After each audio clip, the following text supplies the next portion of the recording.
Yo, it's your boy Dctree from Dctree-Nation.com. But pick up our hoops and heroes. And today we talking hoops. Okay, Murray. I see you the last few games, stepping it up. I mean, we still losing here and there, but losing a lot really. But I see you stepping it up in the last few games, especially with that win against OKC. So it got me to thinking, let's take a look at Murray's numbers for the last 10 games. And let's see if he's really improving. But before I jump too deep into it, if you like my content, please sub to the channel. All right, guys, if you follow the channel, you know my boy Murray is probably my favorite Spur right now, and also probably the most criticized Spur on the channel because I expected so much more from him, okay? You know, like 15 points per game, 7 assists, up in that range, and he's really hasn't delivered. He's been averaging like 10, 6 and 4, okay? Which aren't bad numbers, but not the numbers I thought he would have.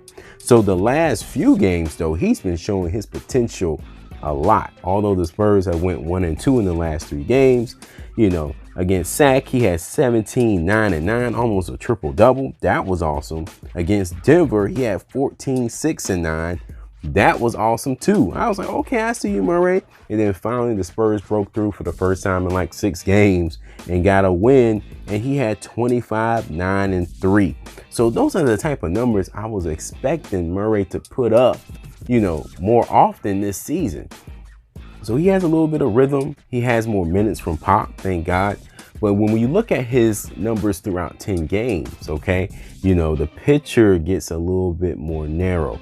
Is he really improving, or he's, staying still? And really, once you add his numbers up, he's averaging on like 11, 6 and 4, which isn't that great or that much higher than what he was averaging early on in the season.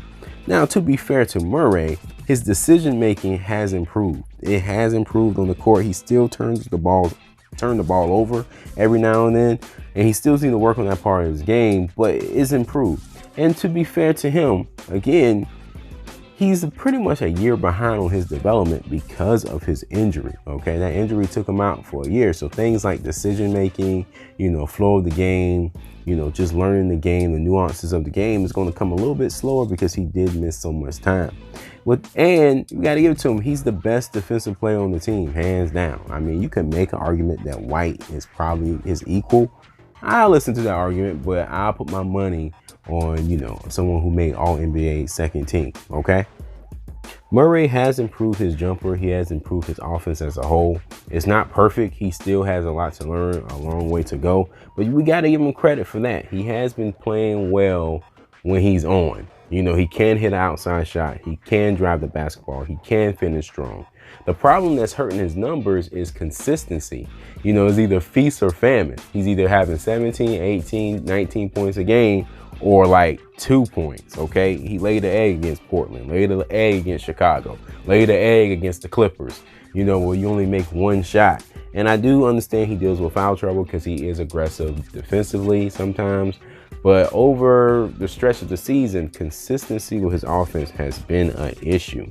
And I'm not saying he has to average 18 a night, 19 a night, but if he could get in that sweet spot, if he could get to that 13 points per game, that 13, 14, 15 points per game, if he can get in between that would have changed a lot of games for the Spurs and can change a lot of games moving forward, okay? He's averaging 10.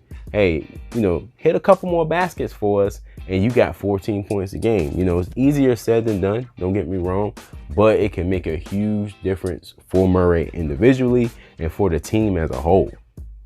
At the end of the day, I'm just happy to see that Murray is improving. I'm happy to see Lonnie Walker get more minutes. I'm happy to see White improving a little bit because the Spurs are losing these days. 5 out of the last 6. The playoffs are still within reach, but it's getting uglier day by day. Who knows? But in the meantime, if the Spurs are having a core that grows and gets stronger like Murray, I can live with it, All right, guys, that's it for this one. For more information on Spurs, be sure to sub to the channel. Also, if you're into superheroes, I do have a playlist for hero fans right here on the channel. You can like Spurs and heroes too at the same time. Future. Thanks for watching, homies. Peace.